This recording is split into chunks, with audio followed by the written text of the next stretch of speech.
Dear student, आज हम लोग जो है कोलिगेटिव प्रॉपर्टी की नेक्स्ट पार्ट लेकर आए हैं और वो है डिप्रेशन इन फ्रीजिंग पॉइंट। तो डिप्रेशन इन फ्रीजिंग पॉइंट क्या होता है और कैसे आप उसको डिफाइन करेंगे वो तो बात की बात है। पहले हम लोग फ्रीजिंग पॉइंट क्या होता है ये समझेंगे। जैसे आप लोअर क्लासेस में पढ़े होंगे freezing point and freezing point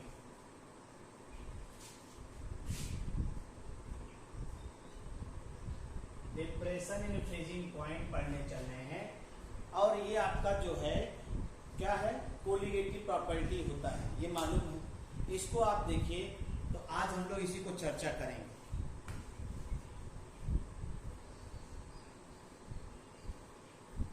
तो डिप्रेशन इन फ्रीजिंग पॉइंट को समझने से पहले हम लोग देखें, हम लोग पढ़ने चल रहे हैं फ्रीजिंग पॉइंट। फ्रीजिंग पॉइंट क्या होता है और फ्रीजिंग पॉइंट को हम लोग कैसे डिफाइन करते हैं, इस चीज को हम लोग यहाँ पे ऑब्जर्व करेंगे। तो फ्रीजिंग पॉइंट को कैसे डिफाइन करते हैं, देखिए फ्रीजिंग पॉइंट में सबसे पहली चीज देखिए, आपको लिक्विड लेना है, उसको फ्रीज करना है। आपको लिक्विड सॉल्वेंट लेना है और उसको फ्रीज करना है। तो इसका मतलब है सॉल्वेंट लिया आपने, सॉल्वेंट लिक्विड फॉर्म में, और ये सॉल्वेंट जो है वो सॉलिड फॉर्म में, सॉल्वेंट सॉलिड फॉर्म में है। तो यहाँ पे क्या हो रहा है, यहाँ लिक्विड से सॉलिड में कन्वर्जन हो रहा है। लिक्विड का सॉलिड में कन्वर्जन का मतलब क्या हुआ, लिक्विड सॉलिड में, सॉलिड लिक्विड में कन्वर्ट हो रहा है। तो ये रेट ऑफ फ्रीजिंग हो गया और फ्रीज मेल्ट हो रहा है, यानी मेल्ट हो रहा, तो दोनों इक्विलिब्रियम में आ गया। तो हम लोग फ्रीजिंग पॉइंट क्या कहते हैं, ये equilibrium at equilibrium state, at equilibrium state. जो इक्विलिब्रियम आएगा सॉल्वेंट लिक्विड और सॉल्वेंट सॉलिड के बीच में इक्विलिब्रियम आएगा, इसी को हम लोग यहाँ पे ऑब्जर्व कर रहे हैं, इसी को हम लोग यहाँ पे ऑब्जर्व कर रहे हैं। हम लोग इसी को समझेंगे कि ऐसा टेम्परेचर जिसपे लिक्विड का जो वेपर प्रेशर है और जो सॉलिड का वेपर प्रेशर है दोनों बराबर हो जाएं, उस टेम्परेचर को हम लोग क्या कहते हैं, फ्रीजिंग पॉइंट। तो लिखते क्या है, द टेम्परेचर एट विच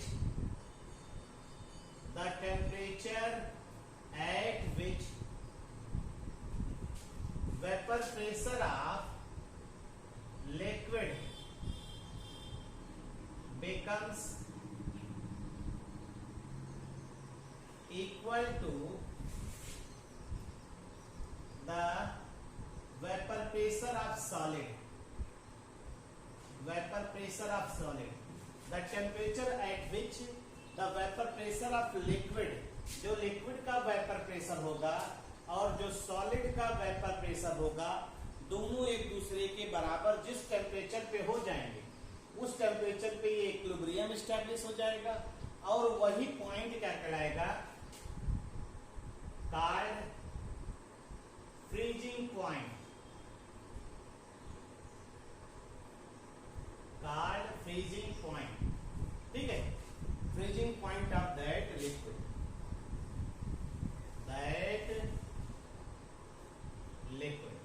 इसी पॉइंट को हम लोग freezing point of the liquid कहते हैं। ठीक है भाई, तो अगर आपको फ्रीजिंग पॉइंट को डिफाइन करना हो तो ये जरूरी है, आपको ये जानना है कि कौन कौन सा जो है फेज इक्विलिब्रियम में। तो फेज हमारे पास आ गया, एक सॉल्वेंट है लिक्विड फॉर्म में और दूसरा सॉल्वेंट के ही मॉलिक्यूल सॉलिड फॉर्म में है। दोनों इक्विलिब्रियम में अगर आते हैं तो इस पॉइंट को हम लोग क्या कहते हैं, क्या कहते हैं भाई, फ्रीजिंग पॉइंट। तो अब यहाँ पे होता क्या है, जैसे ही हम लोग लिक्विड में नॉन वोलेटाइल सॉल्यूट ऐड करते हैं, नॉन वोलेटाइल सॉल्यूट ऐड करते हैं, तो जो सोल्यूशन होता है इसके फ्रीज होने की टेंडेंसी जो होगी वो कम हो जाएगी। यानी अब आप देखिए, अगर आपने सॉल्वेंट लिया, सॉल्वेंट लिक्विड है, इसमें नॉन वोलेटाइल सॉल्यूट ऐड किया,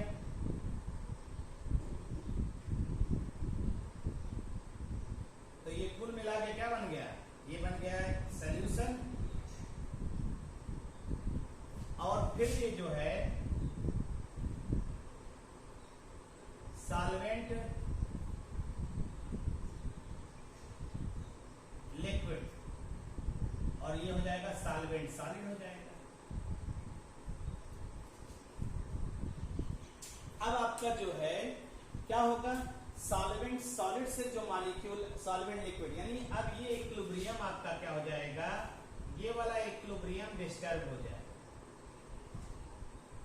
इक्विलिब्रियम डिस्टर्ब हो। क्यों? नॉन वोलेटाइल सॉल्यूट ऐड करने पर आपने पढ़ा था कि जैसे ही नॉन वोलेटाइल सॉल्यूट किसी प्योर लिक्विड में मिलाते, नॉन वोलेटाइल का मतलब जो वेपोराइज ना हो पाए, जो वेपोराइज ना हो पाए उसे नॉन वोलेटाइल सॉल्यूट आप कहते हैं। जैसे ही नॉन वोलेटाइल सॉल्यूट हम ऐड करते हैं वैसे ही वेपर प्रेशर डिक्रीज करता है, और लोअरिंग वेपर प्रेशर की वजह से ये जो इक्विलिब्रियम आपने स्टैब्लिश किया था ये इक्विलिब्रियम डिस्टर्ब हो जाएगा, यह इक्विलिब्रियम क्या हो जाएगा, डिस्टर्ब हो जाएगा।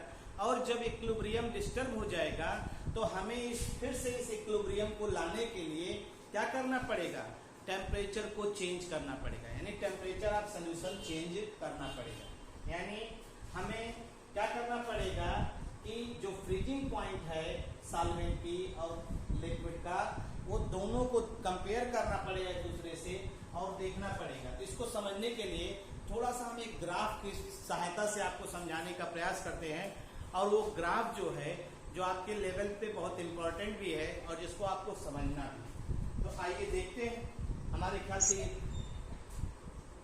हाँ बोलो अदिति। सर ये जो वेपर प्रेशर वाला जो कॉन्सेप्ट है इसमें फ्रीजिंग पॉइंट में, सर यही क्लियर कर दीजिए। हमने क्या कहा, जैसे ही नॉन वोलेटाइल सॉल्यूट ऐड करेंगे, नॉन वोलेटाइल सॉल्यूट ऐड करेंगे तो सॉल्यूशन में, चूंकि ये जो भी सॉल्यूशन में आपका नॉन वोलेटाइल होगा तो वो तो इवापोरेट होगा नहीं। अगर सॉल्यूशन का सॉल्वेंट मॉलिक्यूल ही इवापोरेट होगा, सॉल्यूट इवापोरेट होगा नहीं, तो सरफेस एरिया कम हो जाएगा, तो वेपर्स कम बनेंगे, तो वेपर प्रेशर अपने आप सॉल्यूशन का हमेशा क्या हो जाएगा, कम हो जाएगा। ये ध्यान रखिएगा, हमेशा ये दिमाग में बैठाए रहिएगा कि कभी भी नॉन वोलेटाइल सॉल्यूट अगर किसी प्योर सॉल्वेंट में मिलाएंगे तो सॉल्यूशन का वेपर प्रेशर यानी पीएस जो होगा वो हमेशा स्मॉलर होगा पीए नॉट से, यानी vapour pressure of pure solvent से सॉल्यूशन हमेशा क्या होगा, स्मॉलर होगा।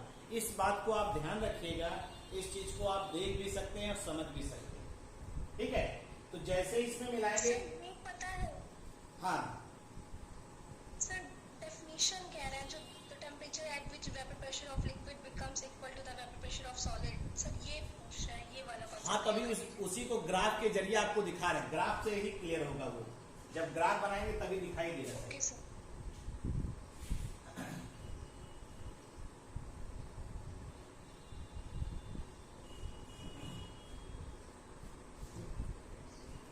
देखिए अब एक ले लिया वेपर प्रेशर, वेपर प्रेशर ले लिया, इधर आपने ले लिया वेपर प्रेशर और इधर ले लिया टेम्परेचर, ये टेम्परेचर ले लिया।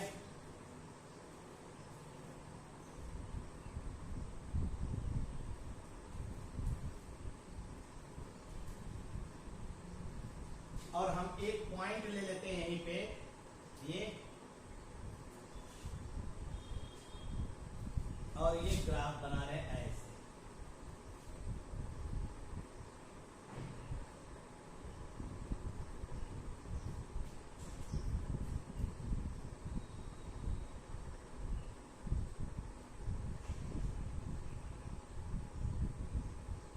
बी और ए,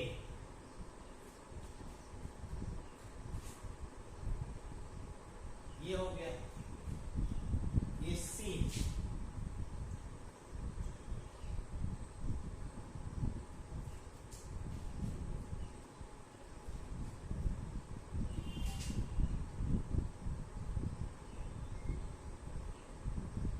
ये पी नॉट है, ये लिक्विड सॉल्वेंट,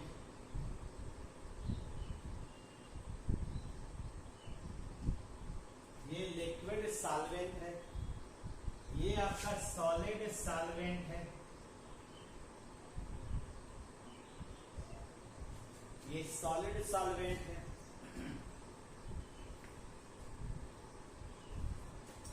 और इसके करस्पॉन्डिंग हो गया टी नॉट, ये फ्रीजिंग पॉइंट हो गया।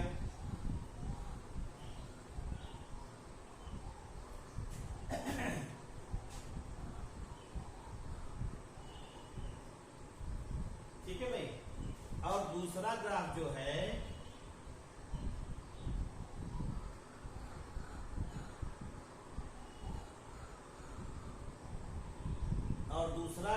है हमारा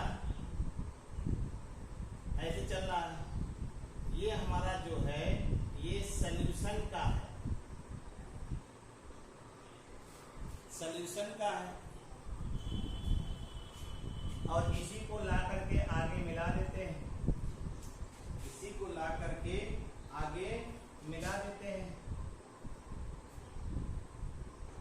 ये पॉइंट आपका हो गया सॉल्यूशन का फ्रीजिंग पॉइंट TF, और ये वाला जो पॉइंट है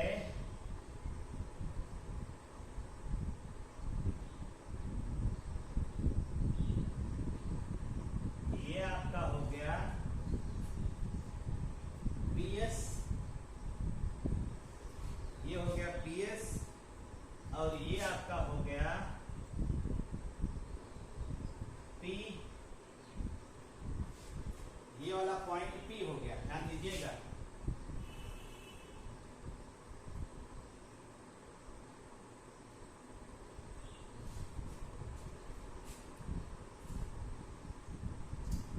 तो इसे हम लोग कह रहे हैं BA कर्व, BC कर्व, दोनों कर्व अलग अलग हैं। BA कर्व, BC कर्व,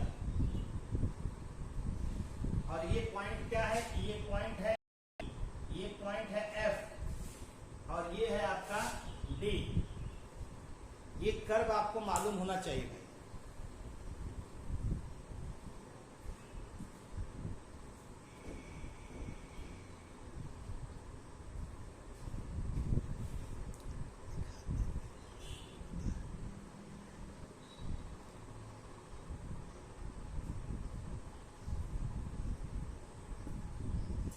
और इन दोनों देखिए, ये फ्रीजिंग पॉइंट किसका हो गया? ये सॉल्यूशन का हो गया। और इन दोनों का जो डिफरेंस होगा उसे डेल्टा TF कहेंगे। इसे क्या कहेंगे? डेल्टा TF कहेंगे। सारे पॉइंट के करस्पॉन्डिंग टेम्परेचर प्रेशर आपको मालूम होना चाहिए भाई। सारे पॉइंट के करस्पॉन्डिंग टेम्परेचर और प्रेशर हमें दिखाई दे रहा है, इसकी हमें जरूरत है नहीं। अब आपको दिखाई दे रहा होगा जो वेपर प्रेशर है, देखो जो वेपर प्रेशर सॉल्यूशन का है वो कम है। अभी बताया था नॉन वोलेटाइल सॉल्यूशन, तो हमने यहाँ वेपर प्रेशर आप क्या दिखाया? सॉल्यूशन नीचे और सॉल्वेंट का। तो ये लिक्विड सॉल्वेंट है AB कर्व देखिए, ये लिक्विड सॉल्वेंट का ग्राफ है। और इस पे क्या हो रहा है? A से B तक पहुंच रहे हैं, तो A में लिक्विड फॉर्म में है और B पे वो सॉलिडिफाई हो गया। देखो ध्यान से, ये सॉलिड सॉल्वेंट है। अब B से C तक जा रहा है तो ये सॉलिड सॉल्वेंट ही दिखाई दे रहा है आपको। देखिए ये B से C सॉलिड सॉल्वेंट, ये पूरा का पूरा जो कर्व है ये BC क्या है? ये सॉलिड सॉल्वेंट का कर्व है। और AB क्या है? लिक्विड सॉल्वेंट और सॉलिड सॉल्वेंट एक दूसरे से इक्विलिब्रियम में लिक्विड। और ये एक्सटर्नल प्रेशर है, ये एक्सटर्नल प्रेशर है। इसके बराबर बॉइलिंग पॉइंट, इसके बराबर जब वेपर प्रेशर होगा तो ही वो फ्रीजिंग पॉइंट कहलाएगा। तो लिक्विड का फ्रीजिंग पॉइंट क्या होगा? जब लिक्विड का वेपर प्रेशर और सॉलिड का वेपर प्रेशर दो, ये भी एक ऐसा पॉइंट है जिसपे सॉलिड और लिक्विड दोनों एक साथ एग्जिस्ट कर रहे हैं, उनका वेपर प्रेशर क्या है? सेम। यहाँ ध्यान दीजिएगा, हम लिख दे रहे हैं एक पॉइंट को, आप देखिए।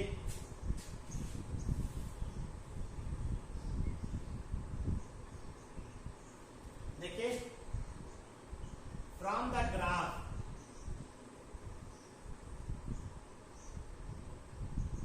it is observed that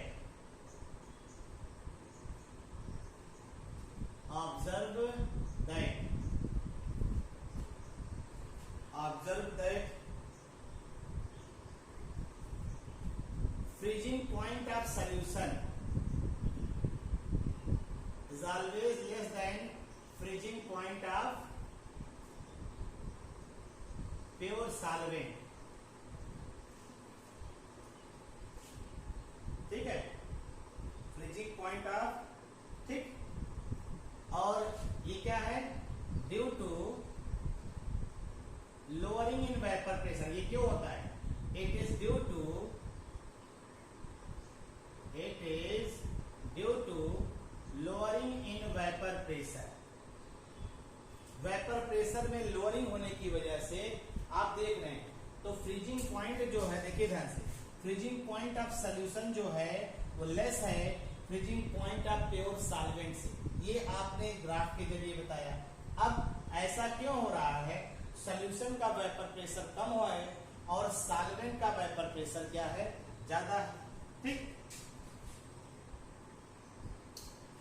देखिए जो कर्व AB है, the curve AB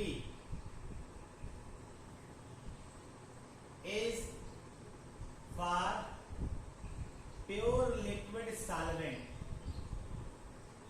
pure liquid solvent, pure liquid solvent. Curve AB जो है वो प्योर लिक्विड सॉल्वेंट के लिए है, ठीक। At the point B, at the point B कह रहा है, हमने क्या कहा, B पॉइंट पे आपका जो लिक्विड सॉल्वेंट है वो सॉलिडिफाई स्टार्ट होता है और सॉलिडिफाई हो जाता है। At point B the liquid solvent, liquid solvent starts solidifying, liquid solvent starts solidifying. Liquid solvent जो होगा वो क्या करेगा, स्टार्ट होगा, सॉलिडिफाई स्टार्ट होगा, and hence the liquid solvent,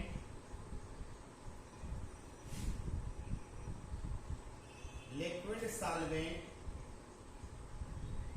and the solid solvent are in equilibrium,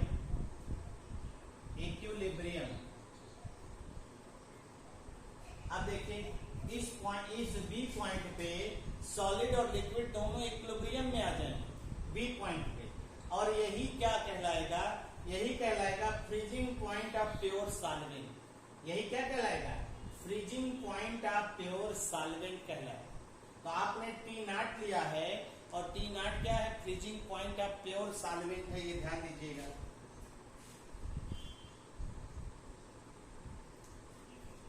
and the temperature corresponding to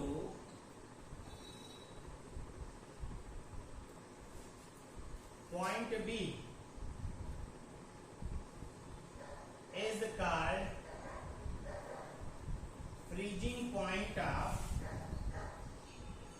pure solvent, freezing point of pure solvent, temperature corresponding to the point B is called freezing point of pure solvent। ये हो जाएगा, ठीक। और वो क्या है, pure.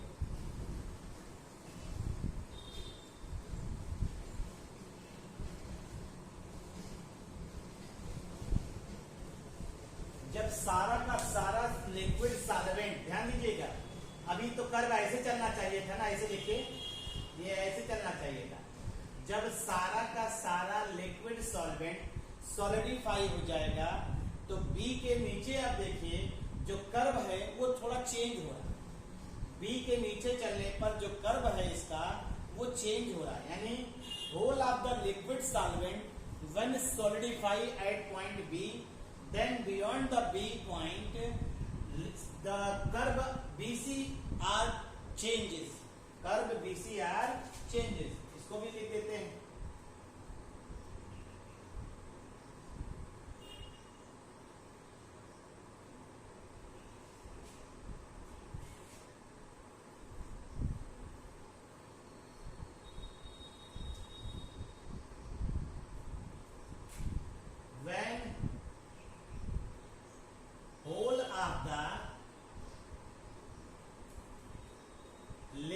solvent are the solidified whole of the liquid solvent or solidifies liquid solvent or solidifies there is a sharp change there is a sharp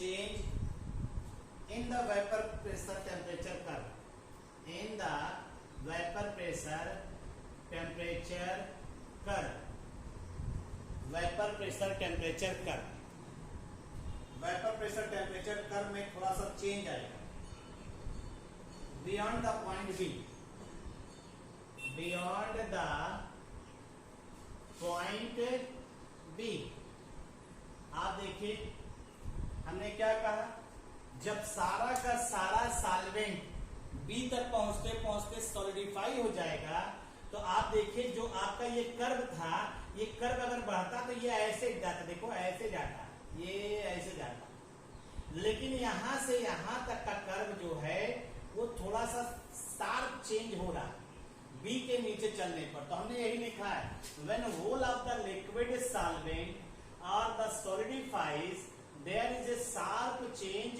in the vapour pressure temperature curve beyond the point B beyond the point B as shown कहां है as shown by the curve BC as shown by the curve BC for solid solvent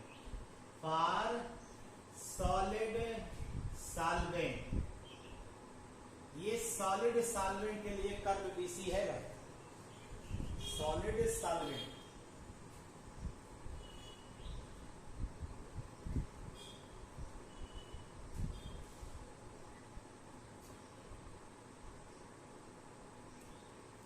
आप गौर से देखिए किसी भी temperature पे अगर major करिए जो सोल्यूशन का आपका वेपर प्रेशर है वो हमेशा लेस दिखाई दे रहा है सोल्यूशन का वेपर प्रेशर हमेशा लेस दिखाई दे रहा है किसी भी टेम्परेचर चाहे इस टेम्परेचर को काउंट करिए चाहे इस टेम्परेचर को काउंट करिए ठीक है इस टेम्परेचर चाहे ई पॉइंट को देखिए एफ पॉइंट को देखिए हमेशा जो है इसका टेम्परेचर जो ई पॉइंट है वो सोल्यूशन का क्या है फ्रीजिंग पॉइंट और ये हमेशा आपको दिखाई दे रहा क्या लेस है किसकी अपेक्षा प्योर सॉल्वेंट की अपेक्षा यहाँ पे तो हम लोग ये कह सकते हैं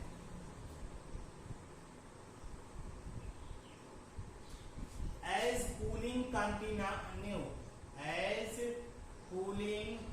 कंटिन्यूड टिल द पॉइंट अब इस पे आ रहे हैं इस पे ई पे till the point E till the point E the separation of solid solvent start the separation of solid solvent start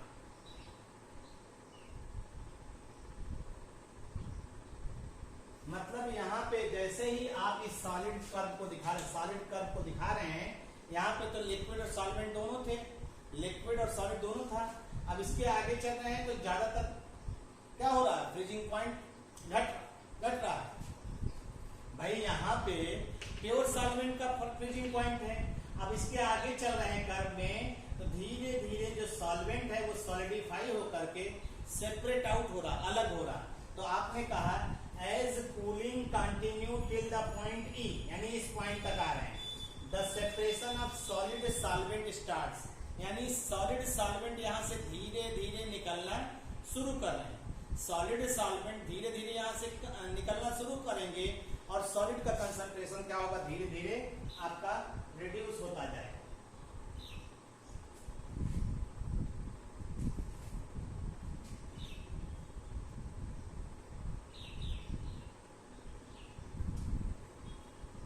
Thus, point E represent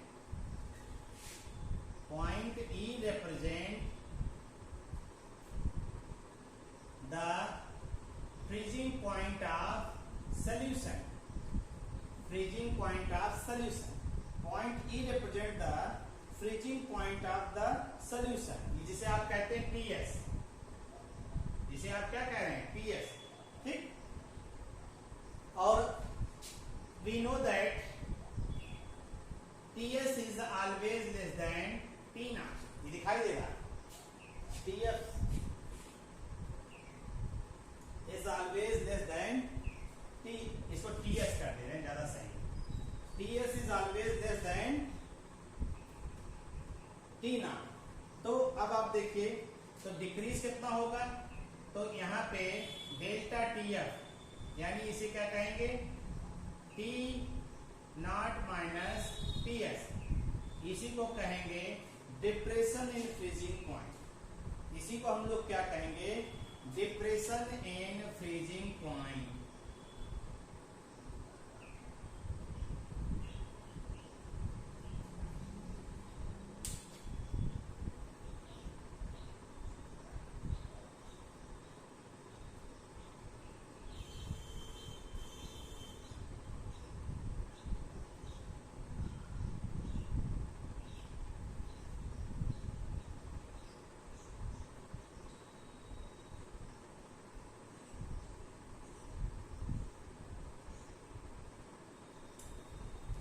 cooling continue till the point A, ये किसके लिए है, ये फॉर सॉल्यूशन के लिए है, हम लोग देख रहे हैं फॉर सॉल्यूशन। हमने क्या कहा, जब सॉल्यूशन को आप कंटिन्यू क्या कर रहे हैं कूल कर रहे हैं, तो एक पॉइंट ये ऐसा आएगा जहां पे सॉलिड, अब सॉलिड से मैच कर रहा है ना, सॉलिड सॉल्वेंट स्टार्ट होगा सेपरेट आउट होना, सॉलिड सॉल्वेंट क्या स्टार्ट होगा, सेपरेट आउट होना स्टार्ट होगा, तो उसी को हम लोग क्या कहते हैं फ्रीजिंग पॉइंट ऑफ सॉल्यूशन, और ये आपका हो गया डिप्रेशन इन फ्रीजिंग पॉइंट। ये क्या कहला रहा है डिप्रेशन इन फ्रीजिंग पॉइंट।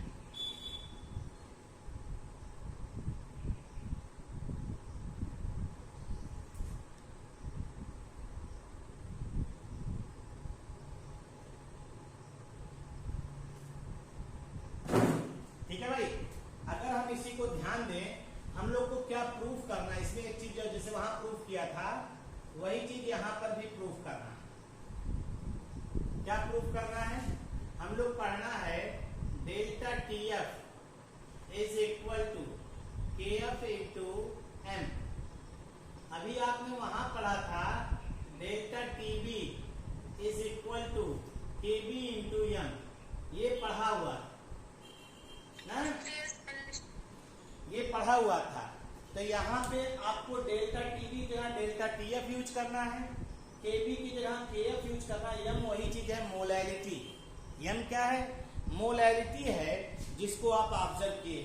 तो हम लोग को यही डेरिवेशन करना है, इसी को डेराइव करना है, यही डेरिवेशन आपको पढ़ना है, और जो आपके लिए इम्पोर्टेंट भी है, क्योंकि अल्टरनेट क्रम में जो है ये डेरिवेशन आपको ग्रेजुएशन में बेसिक थर्ड ईयर में जो है ये पूछा भी गया है, और आपका चाहे जो भी यूनिवर्सिटी हो उसमें ये चीजें तमाम जो है आपसे पूछी गई हैं, इसको आपको आइडिया होना भी चाहिए कैसे ये डिराइव्ड हुआ।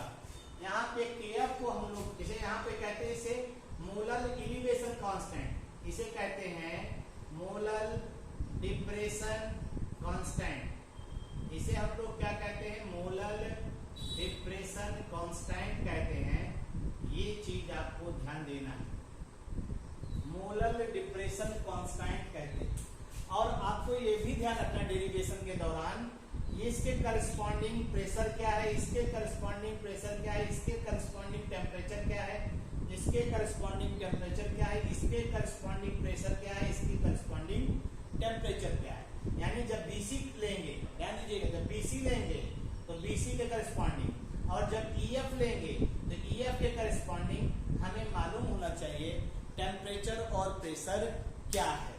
ठीक है भाई, तो इसी को हम लोग को डिराइव करना है और इसी को पढ़ना भी है, आपको ध्यान देना है ये चीज। तो इसका डेरिवेशन हम लोगों को पढ़ना है, तो डेरिवेशन आइए हेडिंग डाल लेते हैं डेरिवेशन में, और इसी को हम लोग जो है आगे लेकर चलेंगे, इसका derivation.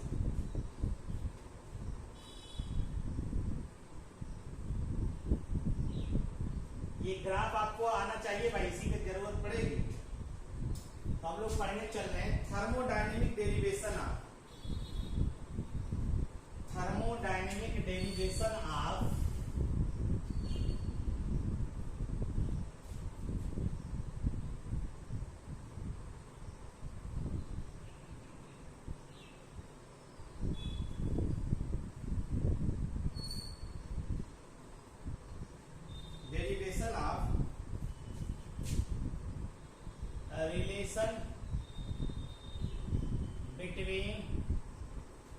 relation between depression in freezing point, depression in freezing point, depression in freezing point and concentration of solution.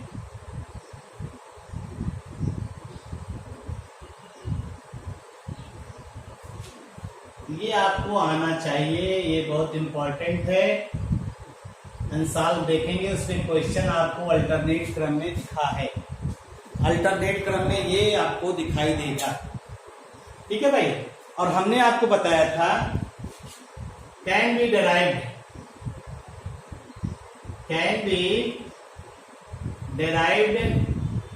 With the help of कौन कौन सा, एक है क्लैसियस क्लैपेरॉन इक्वेशन और दूसरा है राउल्स लॉ।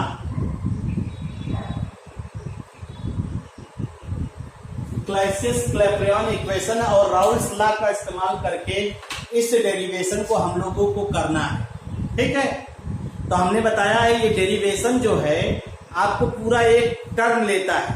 तो हमारे ख्याल से इस डेरिवेशन को अगर कल से शुरू किया जाए तो बहुत दिक्कत नहीं होनी चाहिए, क्योंकि पूरा का पूरा एक टाइम चाहिए इसको डिराइव करने के लिए। तो कल हम लोग स्टार्ट करेंगे इस derivation. Yes sir. Okay, thank you. पढ़ डालिएगा इतना।